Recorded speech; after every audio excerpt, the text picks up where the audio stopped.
Salutare băieți și fete și bine v-am regăsit pe canalul nostru de YouTube. Astăzi vă prezint Amazfit GTR, cel pe care l-am promis în videoclipul de la Xiaomi Mi 9 Lite. Este un ceas interesant, însă nu mi se pare că ar fi exact un smartwatch în toată regula. Ar fi mai mult un fitness band avansat cu look de smartwatch. Hai să deschidem cutia, să vedem ce găsim înăuntru, să vedem de ce e în stare și cu asta basta.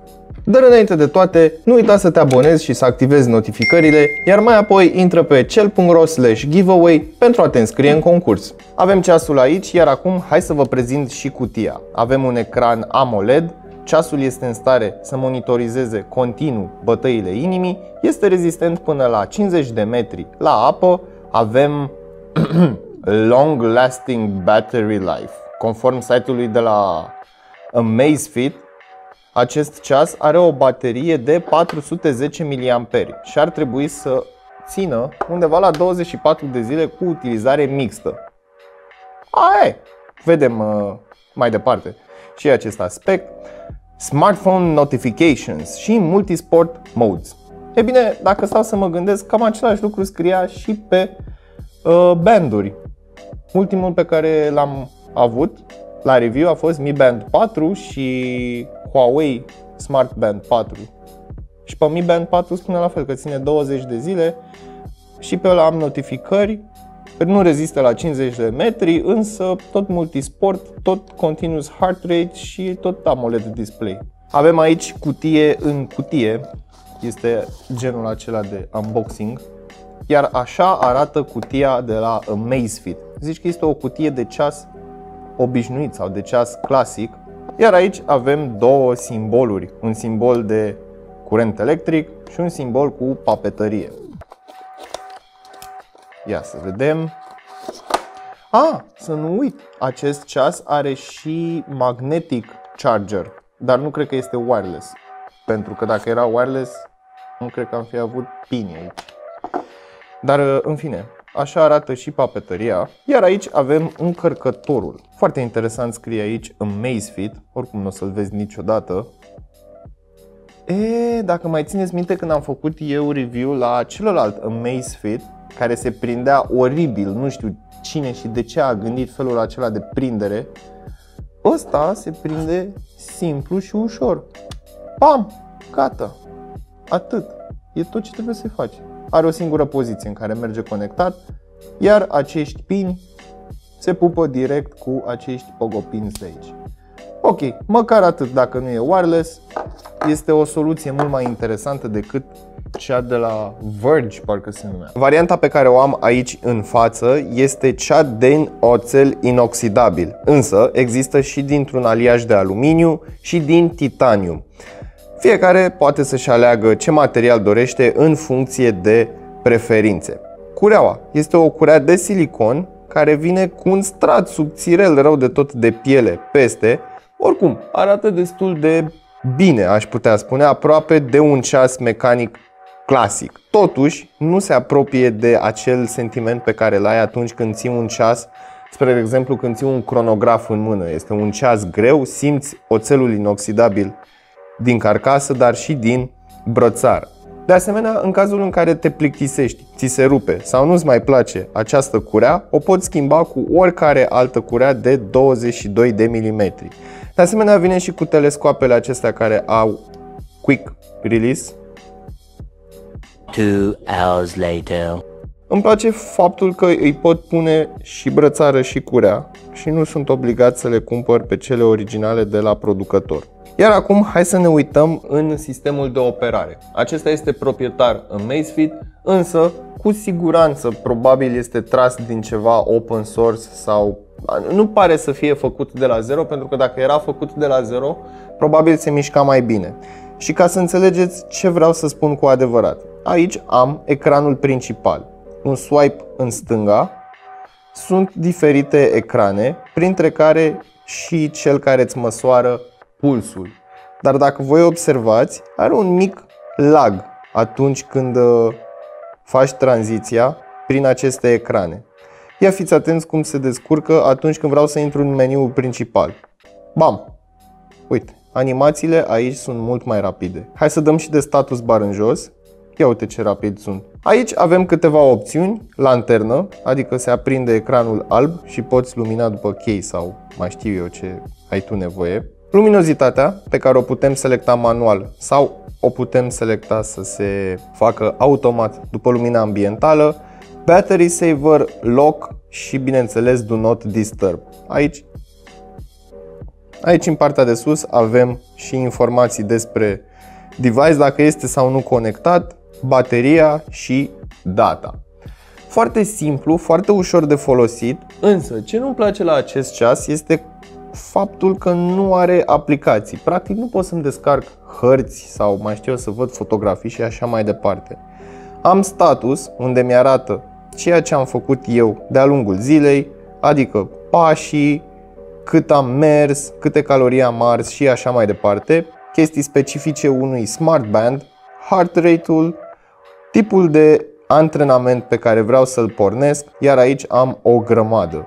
Outdoor running, walking, open water swimming și pool swimming, adică el recunoaște dacă înnot sau nu înnot într-o piscină. Ce-mi place în schimb este că are GPS integrat. Deși nu mi afișează hărțile, acest ceas poate să înregistreze un traseu și să mi-l afișeze în aplicație pe telefon. Și pentru că veni vorba de aplicație, hai să vă arăt puțin și aplicația. Aplicația pentru telefonul mobil se numește Amazfit. Mergem pe profile, dăm tap pe Amazfit, iar aici sunt diferite opțiuni similare cu cele de la Smartband 4, Mi Smartband 4 și așa mai departe. Foarte similare aplicațiile, dar ceea ce nu înțeleg eu este de ce se sincronizează atât de rău un watch face.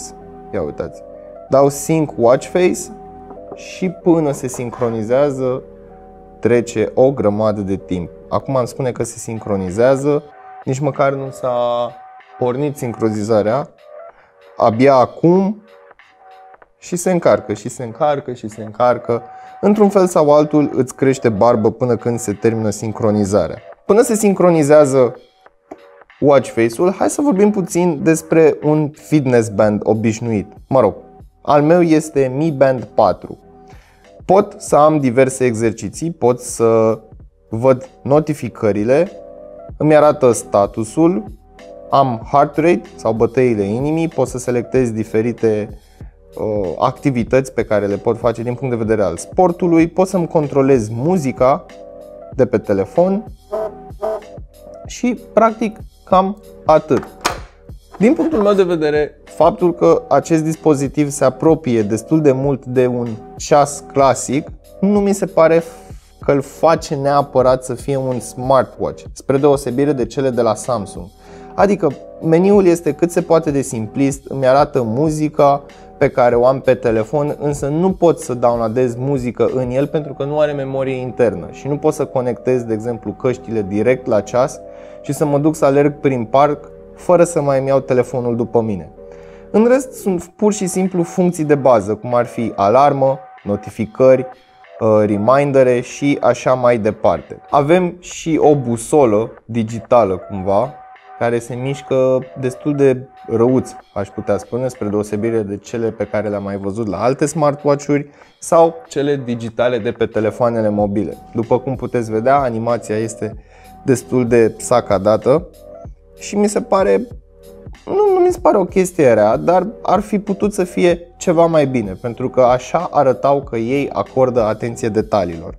În rest, cam asta este tot smartwatch-ul și eu am rămas la fel de surprins. Am crezut că poate mai mult, am crezut că se pretează la o alternativă foarte bună a lui Galaxy Watch Active 1 sau 2, însă nu prea. Se apropie de Huawei Watch GT, de asemenea și prețul foarte similar, mi se pare că acesta este cu 50 de lei mai ieftin decât Watch GT-ul. În schimb, trebuie să-i dau credit pentru ecran care se vede foarte bine și pe timpul zilei se vede extraordinar de bine atunci când bate soarele în el. Materiale premium, mai puțin capacul de pe spate care este făcut din plastic și varianta pe titanium arată excepțional, mai ales că este pe aici neagră.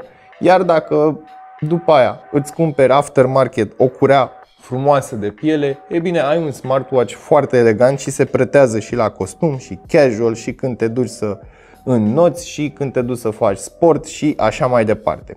La capitolul acesta mi se pare foarte flexibil și destul de elegant. Poate dacă ar fi avut niște numere aici pe acest bezel, era mai interesant, însă este doar o preferință de gust.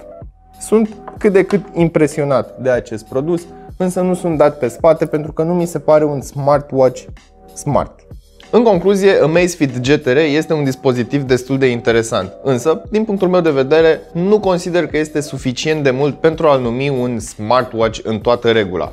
Adică, da, ok, pentru 700 de lei primești un design interesant, primești o construcție interesantă, însă sistemul de operare nu mi se pare deloc extraordinar. Și nu vreau să fiu răutăcios aici, dar probabil dacă ar fi mers cu Wear OS de la Google, poate ar fi avut ceva mai multe funcționalități și aplicații și așa mai departe. Dacă stai să te gândești, un ceas clasic, obișnuit, un quartz, decent, poate un Seiko mai ieftin sau chiar și un Q&Q, da, Q&Q chiar e extraordinar de ieftin.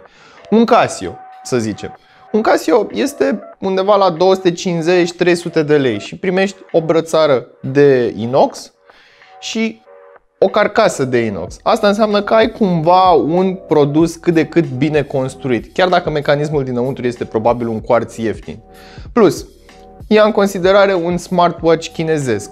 Nu are cine știe ce construcție, dar are ceva funcționalitate. Acela e undeva pe la 300-350 de lei. Adună-le pe astea două într-un dispozitiv și poftim, ai 700 de lei. Un smartwatch decent, dar care nu face cine știe ce mai mult decât un smart band.